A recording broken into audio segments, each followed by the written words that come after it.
Joining us, the author of that piece, Mattia Ferraresi, and co-host of the Straight White American Jesus podcast and author of American Caesar, Bradley Onishi. Mattia, I'll start with you. An incredible piece. This tension between the White House and the Vatican has been building for months and months, and you describe, it points in this piece, that the Vatican is basically one of the last institutions with global moral authority. Why do you think this administration seems threatened by that?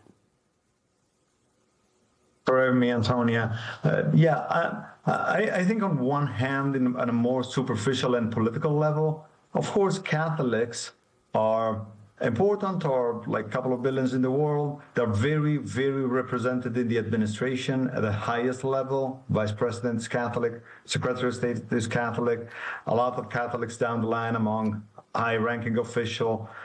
Catholic vote is important, so there is a political dimension to it in which you want to stay close to the Catholic court and court that sort of electorate, and that's kind of fairly obvious. On a deeper level, I do think that every political leader, every government ultimately is seeking for some legitimacy, some validation, and I think the Trump administration is particularly seeking for, if not the blessing, at least the silence of Pope Leo, under the expectation that especially a pope that was born in the US would be friendlier toward his own country compared to a previous pope that was perceived as absolutely antagonistic and not friendly with the US. So you got both things, like a more political level and a deeper level in which you cannot manufacture for how much power you have. You cannot manufacture your legitimacy. You have to seek it from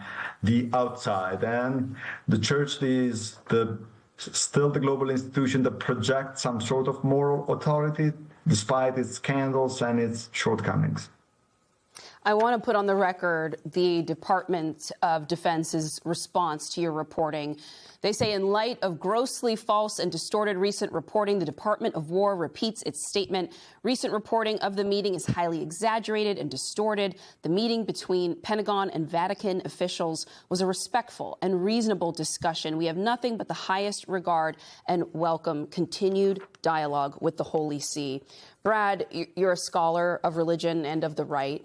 And I wanted to get a sense of what went through your mind when you read Mattia's reporting, particularly the lengths it appears this administration went to threaten Cardinal Christophe Pierre to get on board with the Trump administration's military tactics. I think this is a continuation of the kind of tactics we've seen across the board in the Trump administration, but particularly when it comes to war and the conflict in the larger conflict in the Middle East and now the conflict in Iran. It's at first a discussion, a conversation, and then if someone resists, doesn't totally get on board, is not going to be exactly in agreement or in submission to Trump's wishes, then it just simply turns into force. It turns into an attempt at control or coercion or manipulation.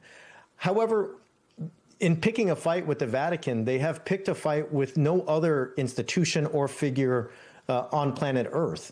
And so the idea that an American presidential administration would approach the Pope and the Vatican with this kind of disdain and disrespect is mind-blowing, unless you consider the entire context of the Trump administration. I also just want to point out that I know the Department of War is tweeting today that this was respectful and substantive.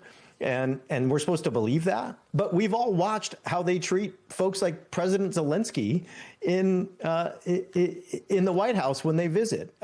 I'm sure they would characterize those meetings as substantive and respectful when the rest of us watching saw them as someone dressing down the president of Ukraine while he's in the midst of the war, asking him to say thank you. So I'm sorry if that tweet falls a little flat, but I think we know better. We've seen what it's like when they're in front of the cameras, much less when they're not.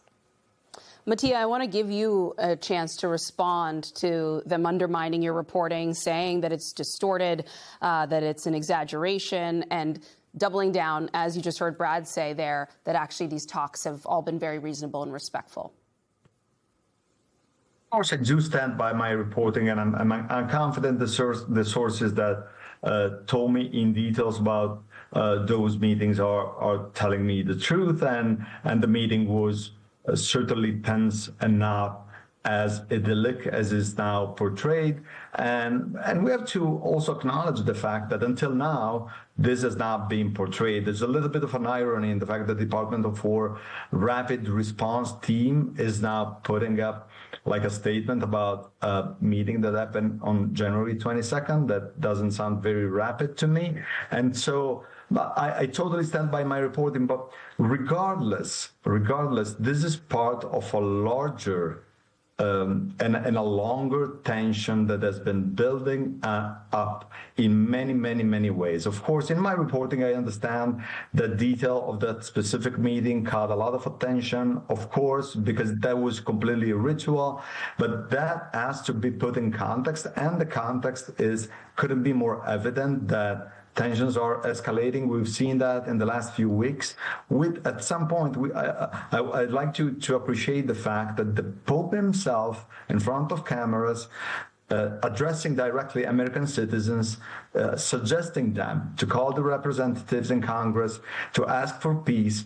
This, I do think it is unprecedented. And in the language of this church, it's massive, it's huge, it is really, you can go more direct and straightforward than that if you are a pope. So even if we zoom out for a second from that specific meeting, we will see clearly tensions escalating.